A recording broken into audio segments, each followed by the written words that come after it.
Just quick total, I think at this point, we've had 880 folks participate, and we've got 2 events to go. Hey, Ohio River Valley District. We're here at Westwood United Methodist Church. We're very excited about tonight's march as we are engaged in social justice and being anti-racist in our district. It's been an amazing passion of not just one person of our church, but so many people of our church. And then we put the call out to our community, and it has been unreal.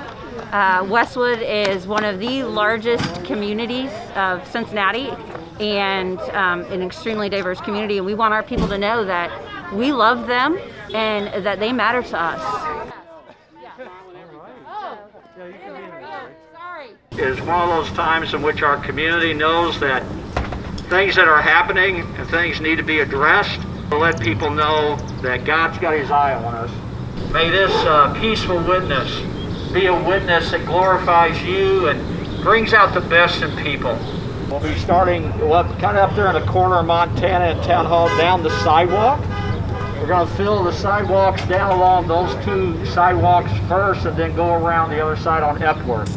Try to keep social distancing.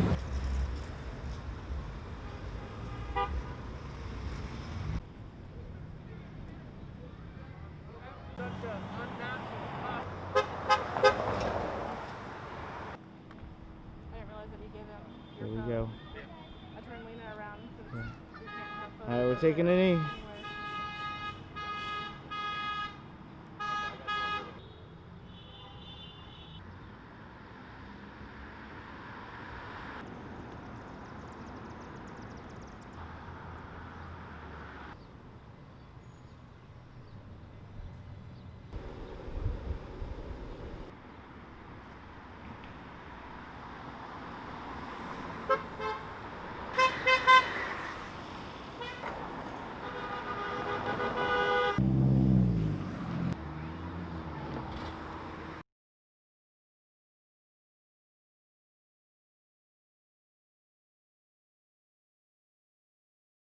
I was surprised at how many older witnesses we had. One lady behind me, as we were finishing, she said, "We should do this every week."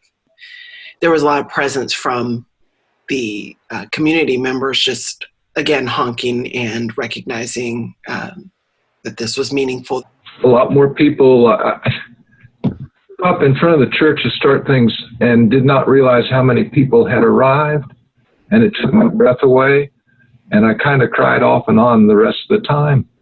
Nancy was splendid. She's the best whistleblower in the world. Signal to start to kneel.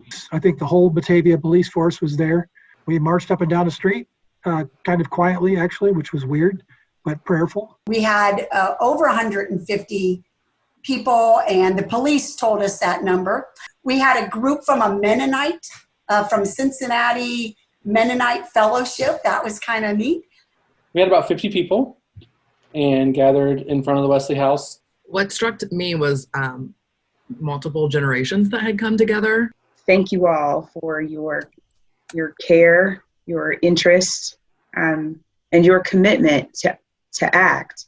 There was one passerby in particular who rolled his window down. This is mad respect. This is nothing but respect. And I had an African-American police officer elbow bump me and say that she wanted to join us.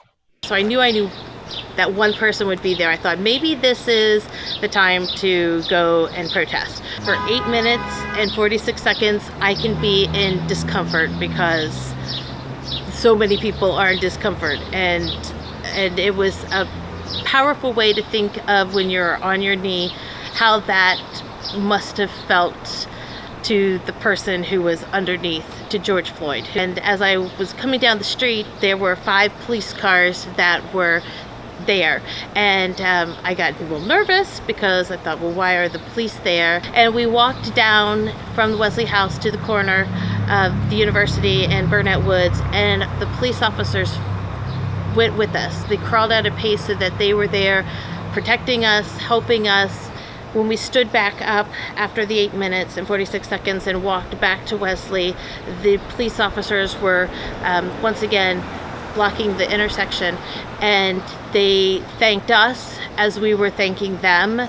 Just another powerful moment watching the conversation between the protest and the police officers. It was a small part that I could do that day, but I know that all those small parts together create something much larger. I happened to be on the side of the road on Reading where I could see the traffic waiting and waiting and waiting. And pretty soon people began to turn around and go back up the hill. But I said afterwards, this is exactly why we do this. We're here to help get people to turn around.